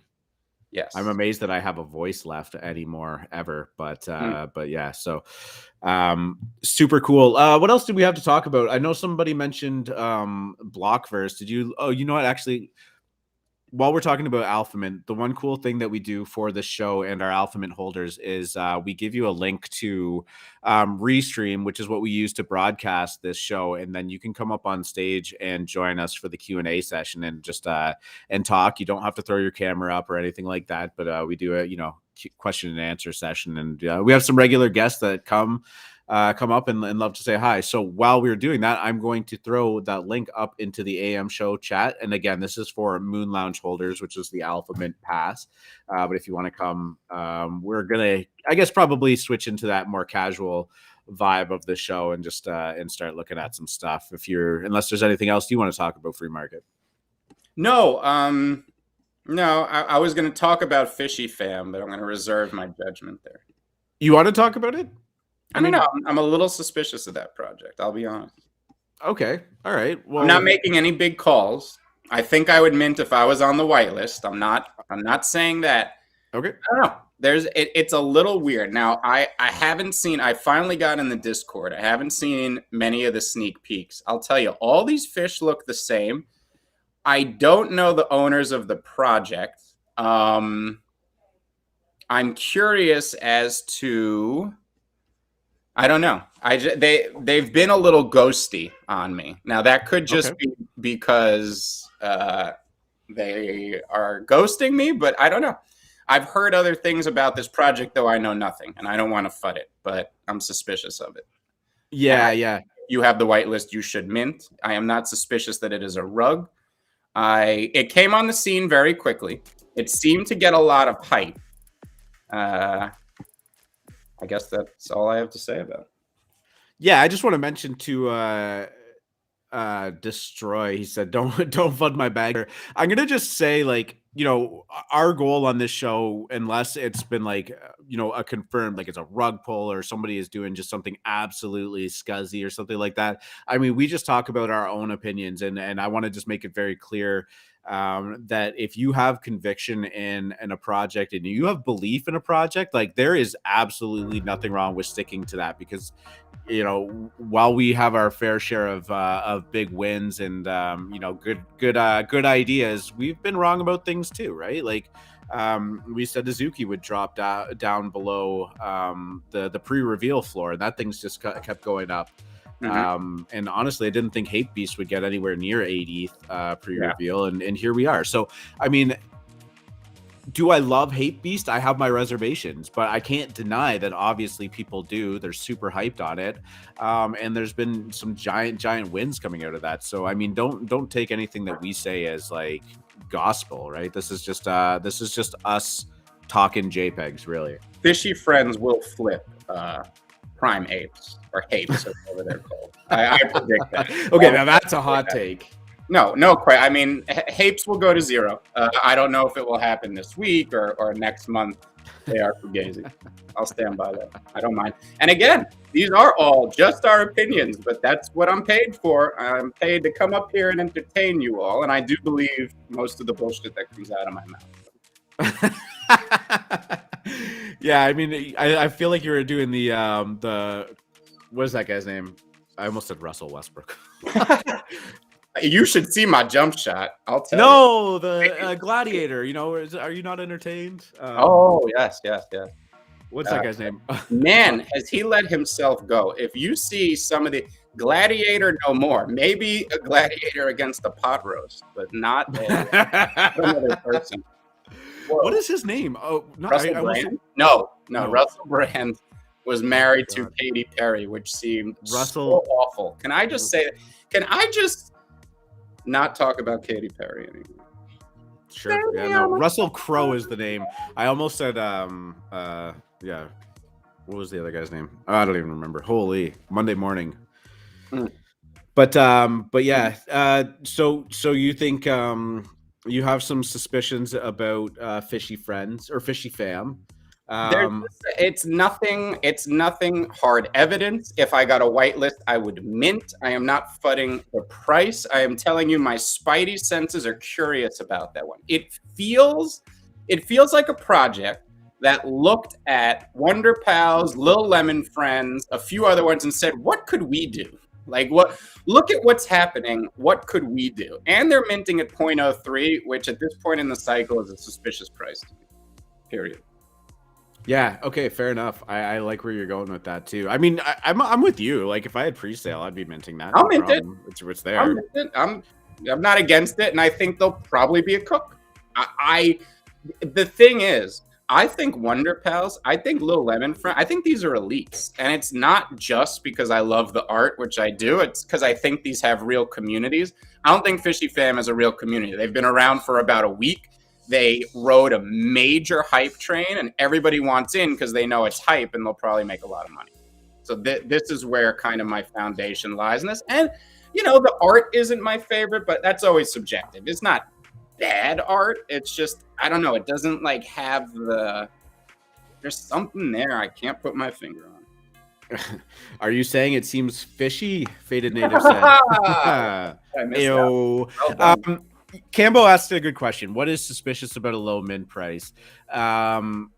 I'm gonna just defer this question to you because you have great answer for it and how the kind of the market cycle works, and a low mint prices kind of help kind of re-kickstart a bull market, but as it goes out, or as it kind of sustains, mint prices go up and up and up, and sometimes a low mint price can kind of seem like you want the quick cash, like you want to make sure this thing just mints out for anything. It's all about at what point in the cycle you are, because as we go into quote unquote bear markets, I just like to call them volume dearths, or when volume leaves the market or whatever, but we go through these periods and we know the builders build, that bullshit saying that we're constantly repeating or whatever. Like, builders are always building. Right now, as we start to come out of these things, really good business people who know how to adapt to markets will adjust their price and their model to fit whatever's going on. And when Alien Friends and Little Lemon Friends launched, 0.02 was the right play. Now, as the market developed, people realized, hey, shit, people will take a flyer on anything that's 0.02 right now because of what they just saw. So all the low effort cash grabs that went away at the end of last year and had all this shit art loaded up, waiting, ready for the next bull market, started dumping all this shit on us at 0.02. By that Saturday blow off top, all the 0.02 projects that had minted that week had gone to zero. They were all bullshit, And at that point, people were like, I want to look for quality now. Yeah, we're still in a bull market, but I want to look for quality. And the first indication of something being quality, and this isn't just NFT market, this is your whole life, is price, right? When you go into something's expensive, your brain goes, oh, there must be something there, right? Oh, there must be something, blah, blah, blah. One of the most counterintuitive marketing strategies is erasing your price in the face of low volume of sales. And, I've seen that work to great effect, where the perceived value of something is low based on a low price. They say, oh, this thing is only $20. Like, it's got to be cheap. But then all of a sudden, the same product, they raise it to $100 and it flies off the shelf because all of a sudden, mentally, you believe that the thing there, right? Like, it's quality, right? Right. So. And I mean, in a general sense, if you price yourself at 0.02, that's what your project is worth, right? There's a very special moment in time where those mints don't indicate the quality of your project. I don't think we advise a lot of projects, and pricing is I would say it's arguably the most difficult aspect here, supply and pricing, because you have an idea in your head, but you really have to adapt it to the market, like whatever's going on in the market at that moment. And it changes so fast that people don't even realize we changed from the 0.02 meta to the 0.05 meta, right? Like, they're like, oh, look, all the 0.02 stuff is minting out or whatever. So I think it's it's a very in need service for someone to be on your team who understands how to analyze markets, where we are in the cycle, and how you should price. Guess what? In 3 weeks or a month, 0.04s and 0.05s are going to be looked at as the junk projects. The good projects, they're all going to be minting at 0.08 and above. Mark my words. And people will say, I don't know, it's 0.04. Does this team really care? And eventually, we're going to get up. Especially with the price of ETH going down too, right? Right. You still have to pay people and live in a real world based in dollars. So, I mean, if you want to dedicate yourself to a project, go all in on it and create it as a job or a business or anything, like, you still have to pay those bills. Now, all of a sudden, 0.02 ain't going as far as it did a month ago. But 0.08 will definitely help you along in that for sure.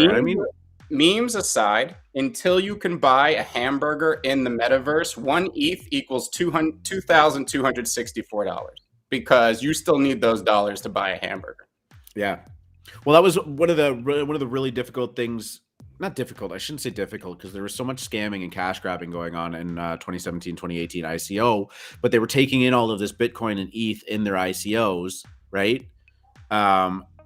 Doing the mint, process distributing the coins while Bitcoin and ETH crashed. And if they were holding all of that in Bitcoin and ETH, all of a sudden, you know, some of their war chest of money has gone down 80%, you know, and all of a sudden, like, that might not be enough to fund the project that they were in. And that's why that 3-year bear market was just so devastating for a lot of projects that were trying to build, is because a lot of them couldn't just hold on, even if their intentions were good and they had a good solid idea. You know, it was just it was a very, very rough period for sure. Yep. So just gonna say to Cambo, he said, does giving you an Alpha Mint token get you marketing help from us?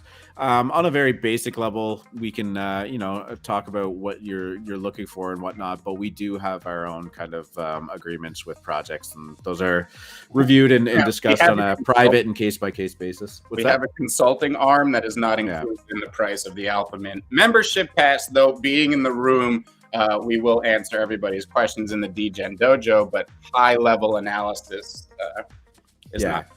And I just want to frame, like, that, you know, while we have done these projects and talked to them and helped them out in the past, like, it is it's not just anybody that wants to throw some money at us or partner with us or whatever gets taken. Like, we do look for quality projects, because, you know, your reputation and your name is what it's all about, and the community that we have at Alpha Mint is you know, takes priority over everything, and we're not looking to do anything that might tarnish. We have a that reputation approval process that's super rare. Okay, and if you know how hard it is to get on that site, we don't take it lightly. You're not on super rare? I as a purchaser, sure. I don't make art. Why would I be on super? Not the artiste. That ain't me.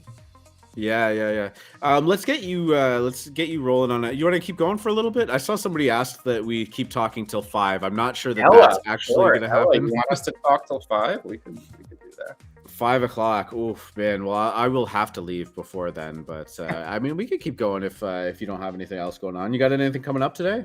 I don't. Let's do it. Yeah, you want to just keep going? All right, I got to get you going on the topic. It's only 11 o'clock. I'm not in any hurry.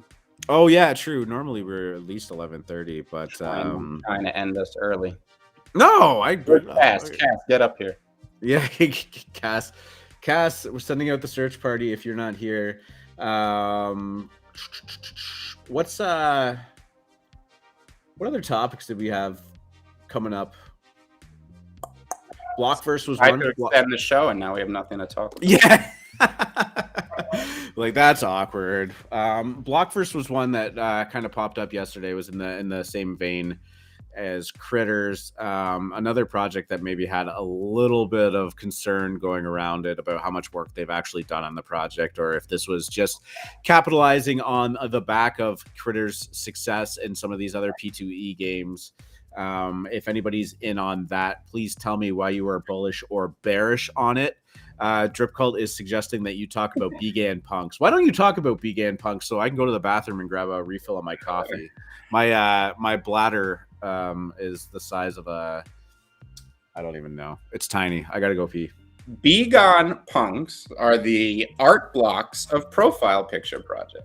And that is because it is the first profile project to employ an art blocks like GON, or generational adversarial network, into the minting process. This was tweaked and adjusted by the young King Burke, aka Princess Camel, for months until he got the right color combinations, the right glitches.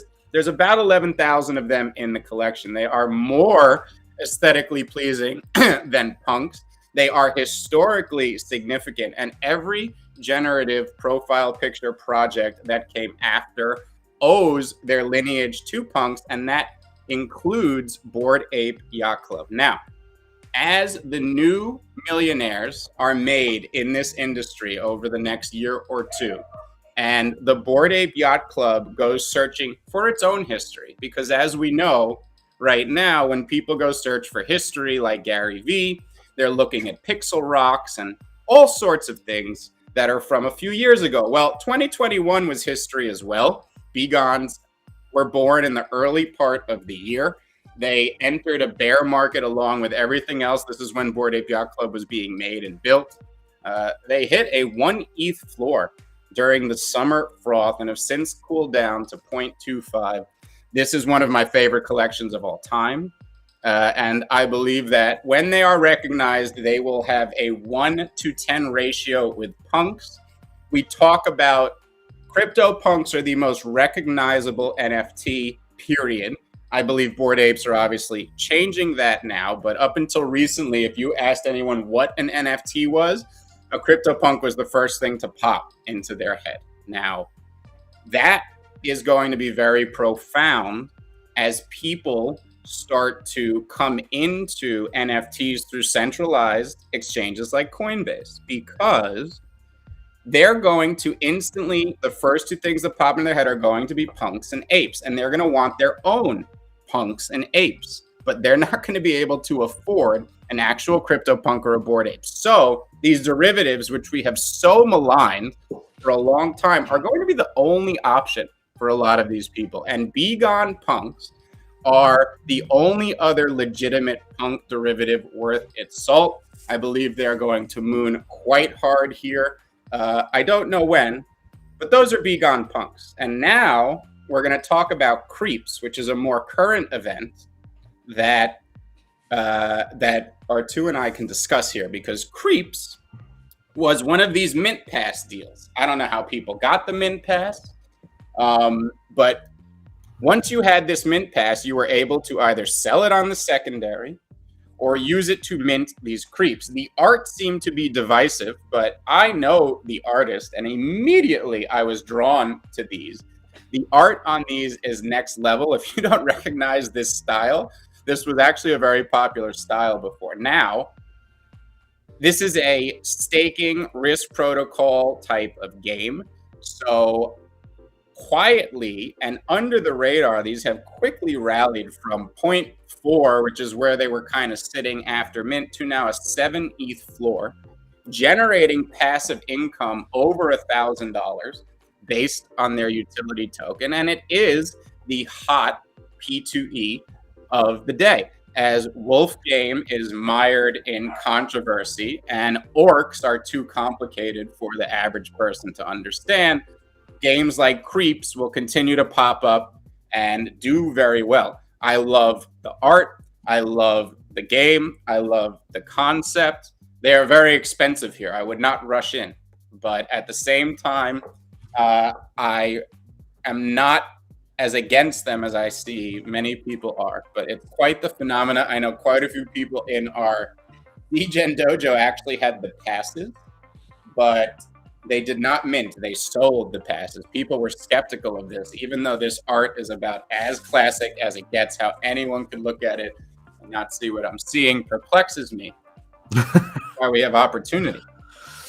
Yeah, I mean, they do look good. The floor has come down to about 5.3 ETH, so not quite as high as that 7 ETH, but pretty incredible nonetheless. But you know, it's one of those things. You have to stake them, you lock them up. There's some time period that goes by.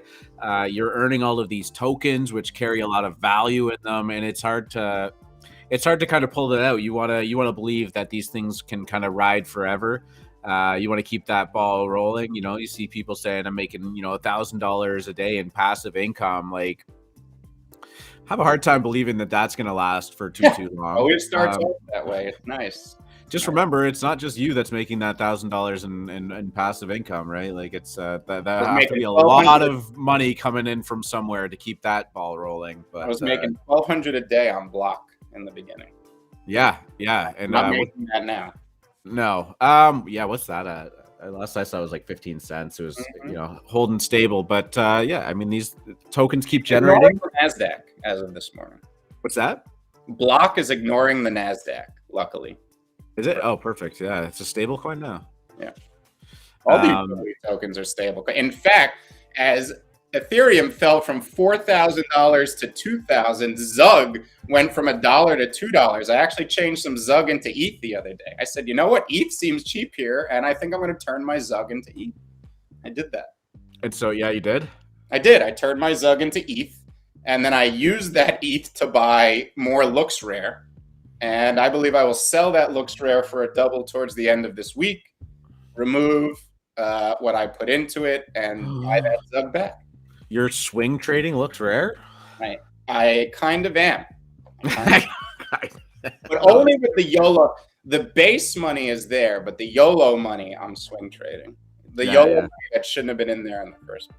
No, I got you. Yeah, I like I said, we were talking about it this morning, and it's almost returned my base amount of looks that I got in terms of ETH value on that day.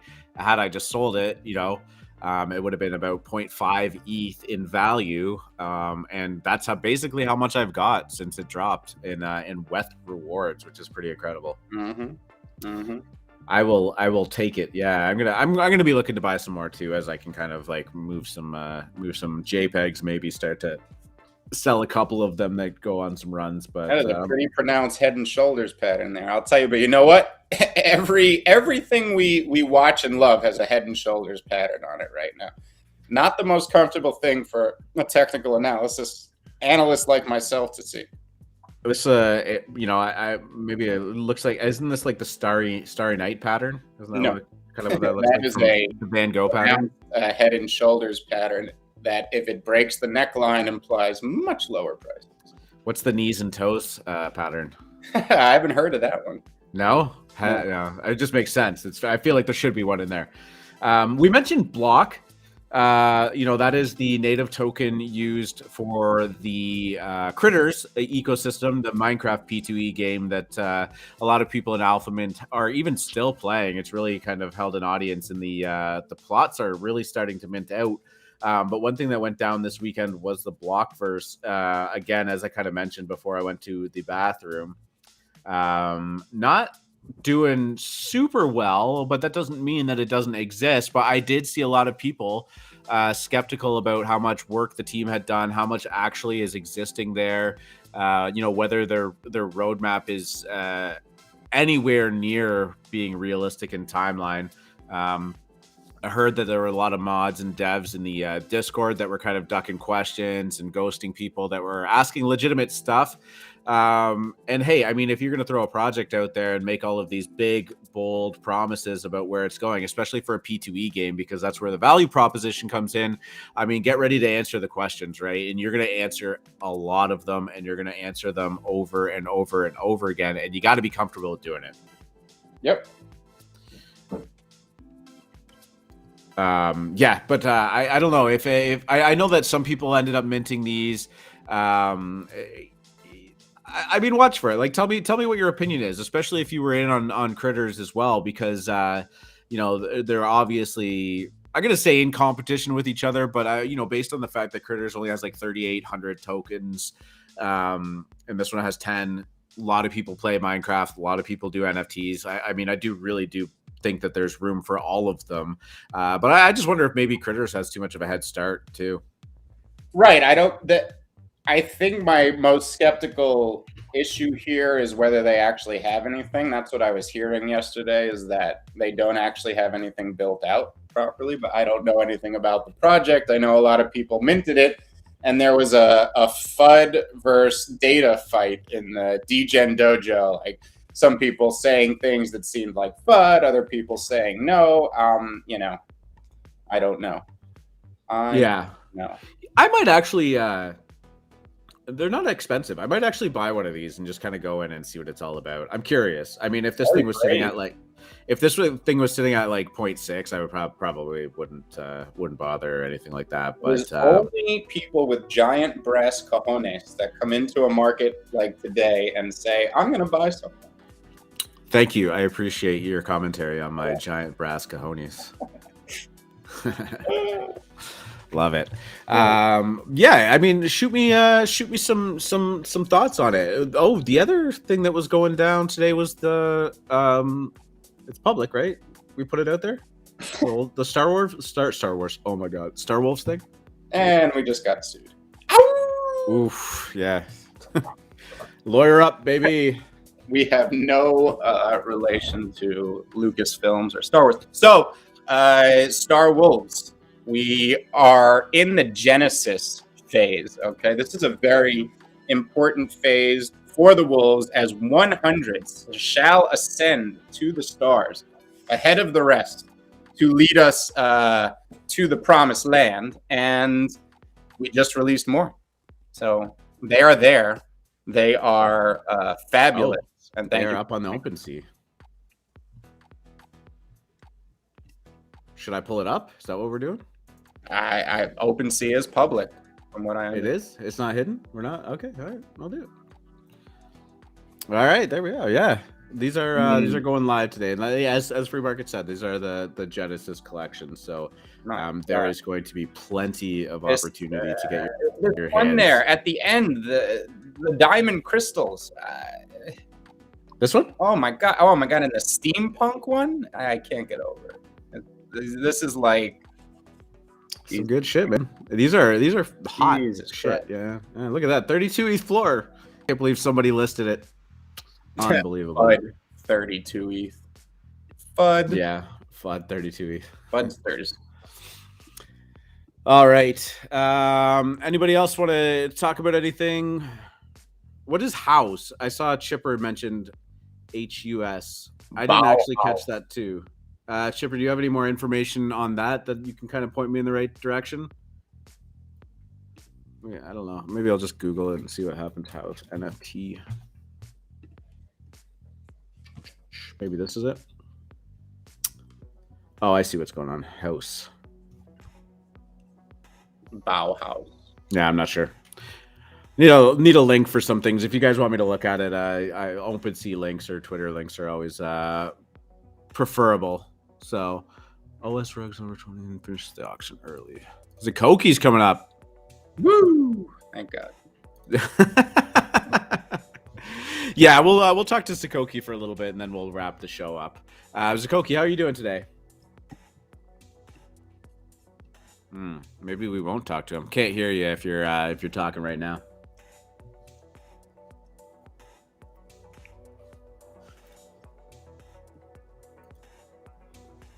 Nope. And his Z is backwards. I know that Z, and then sometimes it likes to go flip back and forth, like when Josh was talking. Oh yeah, he got rid of that too. I was kind of disappointed. I liked it. Yeah, right. Really brought the energy. No, Zakokie's having a hard time getting up here.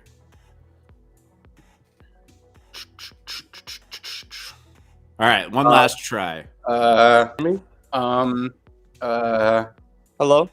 What's there up? He is. How you doing? We did it. There we go. So I just had one quick question about the Star Wolves Discord. You may ask. Yeah, go for it. So on the show, I've been coming on the show for like around a month now, and I always hear a common thing about like these Discords about like the pings to everyone. And yes. I just had like a quick suggestion about the boss fights and the boss stuff. Like whenever I wake up in the morning, like I always have like maybe 15, 20 pings from the night before. So I was just wondering if you guys wanted to switch that to not ping at everyone and have a specific ping just for the boss fights and stuff, because we always talk about like waking up and you see like a bunch of pings and it's not really important information and stuff like that. So I just wanted to bring that up to you guys because I care a lot about the server and I just want to make sure that that's not an issue for everyone. Thank you. Yeah, that's a fair point. We very much appreciate that. If you go to Boss Fight right now, our programmer, shout out to Ape Season, our dev, he put a button there that you can double click, which will unsubscribe you from the boss alert. So as we know, we battle these bosses. It allows us to gain XP and levels. If we get enough XP and levels and we want to take some time off, you can double click that emoji. It will stop the notifications coming to you. And if that does not work, please take a screenshot of whatever is going wrong and drop it in the dev bugs chat. We haven't opened to the public yet. We're still in beta. and we are taking all these great suggestions like the one you just made. We port them to our dev, and he's coming up with all sorts of creative solutions. So I want to thank you for that. Great. Go try that. And like I said, if it doesn't work, if there's some sort of glitch, just tell our dev, Ape Season, and he will correct it for you. Thank you, guys. I didn't want to like be mean about it or anything. I just wanted to bring it up because it was a genuine concern about like the future, and I care a lot about the Star Wolves. Thank you. And you know, I mean, that's an important point. We have said that a lot. That's you know, one of the reasons why the very talented Ape Season built that little bot. But if it's not working properly for you, we will figure that out too. You know, and it's just one of those things that if you feel the importance of being a part of all of the boss fights or anything, it's there for you, but you can opt out as well. Right. You know, and it's one of those things you can use it and then unsubscribe and then resubscribe. So if you're just sitting at your computer and you want the notifications to pop up every time it happens, feel free to use it as many times as you need to. Subscribe and unsubscribe, I'm saying. But Okay, yeah, so no, don't ever feel bad I just saw about. the button. I'm gonna unsubscribe, and then I'll let you guys. I'll check back in and see how it's working. Yeah, let us know if it works or not. We obviously want to have that like really sewn up before the public open because of what you said. I mean, we are big proponents of making sure you don't get a lot of pings. Because this is a game-based Discord that encourages those to accumulate XP. It was built in as the default, but we will make sure to get that sewn up before the public launch. Thank you, Zako. Thank you, guys. Have a good one, guys. Thank you. Yep. Yeah, man. You too. Thanks so much. All right, my friend. I think that we are at 2 hours right now. And as much as I would love to go to 5 o'clock, I do believe we have some stuff that we have to tend to as well. But this was a great show. Super excited that we got to give away that Gossape Girl. Very excited for that project. Is there anything else you wanted to finish off with before I start wrapping this up? Man, we just saw another Gossape swipe there. Pretty cool. So I should say. So, you know, really good stuff there. Shout out to Ynet and Zay. And I am looking forward to a great week here. I think the beginning is going to be a little scary for everybody as we are experiencing right now. But soon it will be over. It is darkest before the dawn. That is true. Yeah. For anybody that tuned in late and, you know, you're hanging out towards the end of the show, if you want to check back in, it is obviously recorded in its full and put on YouTube and Spotify. We talked a lot about the, you know, the crypto market and the traditional market really kind of taking a dump, but that there is light at the end of the tunnel, we think. You know, we talked a little bit about the beanie drama. We talked about some of the Bored Apes and the Mutant Apes getting sniped by the Opensea kind of, I'm going to air quote bug, but make sure you check out the orders.rarible.com if you're moving any high value NFTs around. We talked about CryptoBatz, the fragments of Tezuka, Art Blocks drop is today. Talked a lot about Gossape Girl or Gossape Girl, Hape Prime, Blockverse, all of that stuff, all of that good stuff. We appreciate everybody tuning in. We love you all, and we will do it again tomorrow at 9:30 a.m. Eastern time. Free Market, take us out of here. Good luck in the Thunderdome, you DJ.